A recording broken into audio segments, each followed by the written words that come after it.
Oke, selamat datang di video pembelajaran matematika pada kali ini.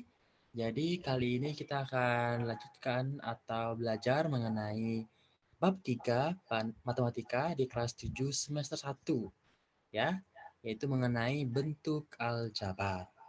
Jadi, pada video kali ini kita fokuskan pembahasannya yaitu mengenai tentang bentuk aljabar dan juga unsur-unsurnya. Jadi materi ini merupakan materi pendahuluan untuk di awal bab 3 ini.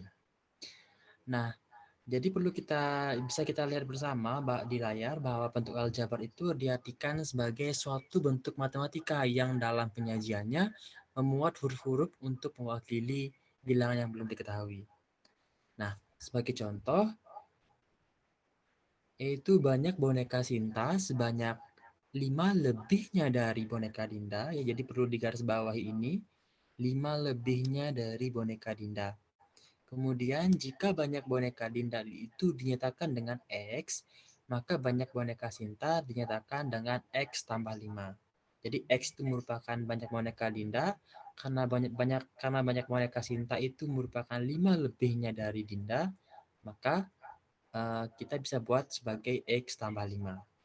Jadi kalau kita ingin ilustrasikan, jika boneka Dinda 7 buah, maka jelas boneka Sinta sebanyak 12 buah. Karena dia 5 lebihnya dari boneka Dinda. Nah, bentuk X tambah 5 ini itu merupakan bentuk aljabar. Jadi di bawah ini ada beberapa bentuk aljabar. Contoh-contohnya itu bisa dilihat di layar. Ini merupakan contoh-contoh dari bentuk aljabar. Nah, mungkin kalian bertanya-tanya, kok bisa seperti ini sih bentuknya? Nah, maka dari itu sangat penting untuk kita mengenal unsur-unsur yang terkandung atau melekat dalam bentuk aljabar. Sehingga nanti ke depannya kita akan mempermudah dalam belajar mengenai operasi hitung bentuk aljabar dan juga penerapan-penerapan lain. Karena materi ini itu sangat penting untuk dipahami dan dicermati karena sangat membantu dalam memodelkan suatu permasalahan dalam kehidupan sehari-hari. Ya, jadi berikut akan dijelaskan mengenai unsur-unsur pada bentuk aljabar. Yang pertama itu adalah variabel atau peubah. Jadi simpelnya itu variabel diartikan sebagai pengganti suatu bilangan yang belum diketahui. Dan variabel ini menggunakan huruf-huruf kecil untuk sebagai lambangnya. Bisa dari A sampai dengan Z. Itu tergantung yang tersedia pada soal dan tergantung dari si penjawab soal atau pembawa soal itu. Kemudian yang kedua, unsur kedua itu ada konstanta. Konstanta itu diartikan sebagai suku dari suatu bentuk aljabar yang hanya berupa bilangan dan tidak memuat variabel. Jadi perlu digarisbawahi, jika ada suatu bilangan yang berdiri sendiri tanpa ada variabel di sebelahnya, maka dia dikatakan sebagai konstanta dari bentuk aljabar tersebut. Yang terakhir merupakan unsur koefisien. Jadi koefisien ini merupakan bilangan yang mengandung variabel. Jadi kalau tadi itu konstanta merupakan bilangan yang berdiri sendiri tanpa ada variabel, kalau yang ada variabel itu namanya koefisien. Jika masih bingung, ini ada contohnya, ya kita simak bersama. Ada bentuk aljabar 2x tambah 5y dikurang 7. Jadi kita bisa lihat di sini ada dua huruf kecil, ada x dan y. Sehingga sesuai dengan definisi tadi, X dan Y ini merupakan variabel atau peubah dari bentuk aljabar yang ada. Kemudian ada 2 dan 5. 2 dan 5 ini masing-masing melekat pada variabelnya dia masing-masing.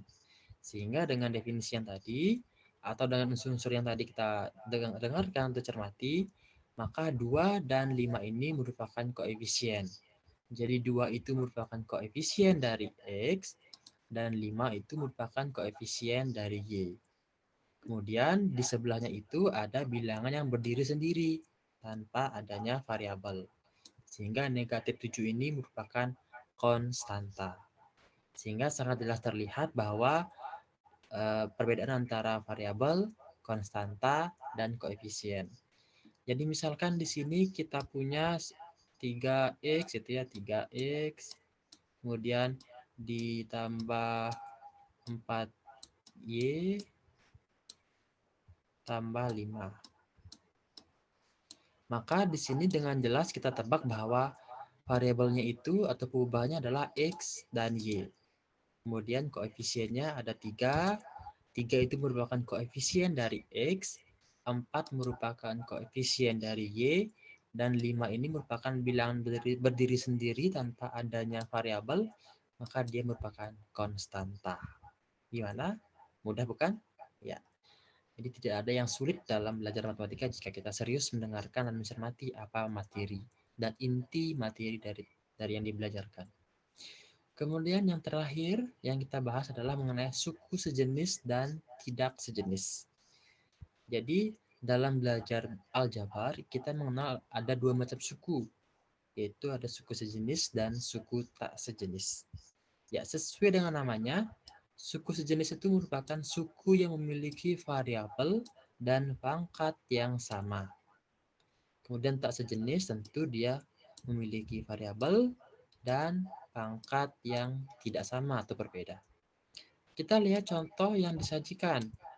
Ada 14T pangkat 2 dikurangi 13HT ditambah 12T kuadrat, kemudian tambah 12H pangkat 2 dan ditambahkan dengan 3HT. Jadi kalau kita lihat ada beberapa variabel di sini, ada variabel T, ada variabel HT, kemudian juga T lagi, ada variabel H dan variabel HT. Kemudian juga ada variabel yang memiliki pangkat kuadrat atau pangkat 2. Ya, bisa dilihat. Nah, di sini kita akan mengidentifikasi yang mana yang tergolong sebagai suku sejenis dan mana yang bukan suku sejenis, seperti itu. Nah, kita lihat ternyata 14T kuadrat dan 12T kuadrat itu memiliki variabel T. Dan variabel T-nya itu sama-sama berpangkat 2. Sehingga 14T kuadrat dan 12T kuadrat itu merupakan suku sejenis. Kemudian ternyata ada lagi yang merupakan suku sejenis, yaitu negatif 13HT dan 3HT. Jadi kenapa dia dikatakan sebagai suku sejenis? Karena sama-sama memiliki variabel berupa HT. Ya, sangat jelas terlihat. Kemudian bagaimana dengan suku yang tak sejenis? Jadi bisa kita ambil kalau kita ingin sandingkan 14T kuadrat, kemudian ada negatif 13HT dan 12H kuadrat, tentu memiliki variabel yang berbeda. Ada T kuadrat, ada HT, dan juga H kuadrat. Sehingga karena variabel dan pangkatnya berbeda, maka dia merupakan suku yang tak sejenis. Bagaimana? Ya, jadi cukup sekian mengenai penjelasan untuk pendahuluan tentang bab 3 di bentuk aljabar. Sampai ketemu di video pembelajaran berikutnya.